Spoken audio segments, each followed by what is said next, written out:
Praise lord. దేవాతి దేవుడైన ప్రభువైన యేసుక్రీస్తు నామములో అందరికీ ఉదయకాల సమయమున శుభాభివందనములు తెలియజేసుకుంటున్నాను.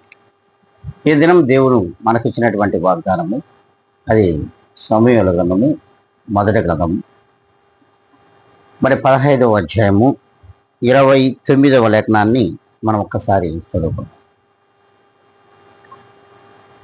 దేవాతి దేవుడు అబద్ధమాడడు, పశ్చాత్తాపడడు. నిజం, దేవుడు అబద్ధమాడు దేవుడు కాదు. ఆయన సత్య సంపూర్ణుడు కనుకనే ఆయన అబద్ధమాడడు.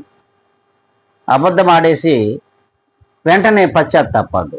ఎందుకంటే ఆయన నోట అబద్ధమే రాదు. కానీ ఆయన అరిచేతిలో చిక్కుకున్నటువంటి సర్వ మానవాళిలో అనేక మంది అబద్ధికులు ఈ లోకంలో ఉన్నారు.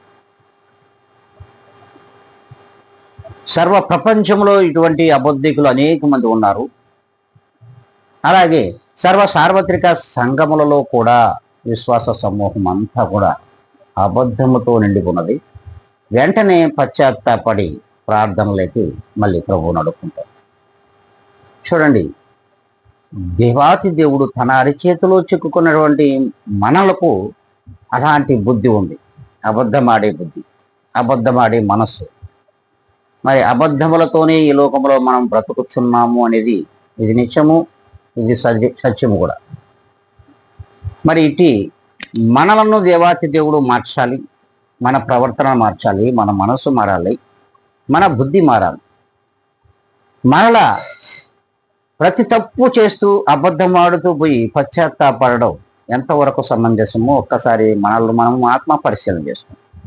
ఏ దినమునైనా సరే దేవునికి మాదిరికరంగా సత్య సంపూర్ణుడైన యేసుక్రీస్తుకు మాదిరికరంగా ఈ లోకంలో జీవిస్తాం అనుకుంటే అందరం కూడా తలలు ఉంచుకుందాం, కళ్ళు మూసుకుందాం, ప్రార్థనలు ఎత్తుకుందాం. మహాపరిశుద్ధుడా, ప్రేమ కలిగిన మా తండ్రి, కృపకు పాత్రుడా, మీ పాదములకు వందనములు, కృతజ్ఞతలు తెలియజేస్తున్నారు. ప్రభా, మీరు ఎన్నడన్నడూ కూడా అబద్ధమాడరు. అంతేకాకుండా అబద్ధమాడి వెంటనే పశ్చాత్తాపడే తత్వము కానీ ఎలాంటినైనా అబద్ధమునకు సంబంధించిన ఏ క్రియలు కూడా మీ దగ్గర లేవు. కానీ ప్రభా, ఈ లోకంలో నాయన మేమందరం కూడా అబద్ధికులు కానీ ఈ లోకంలో బ్రతుకుతున్నాం.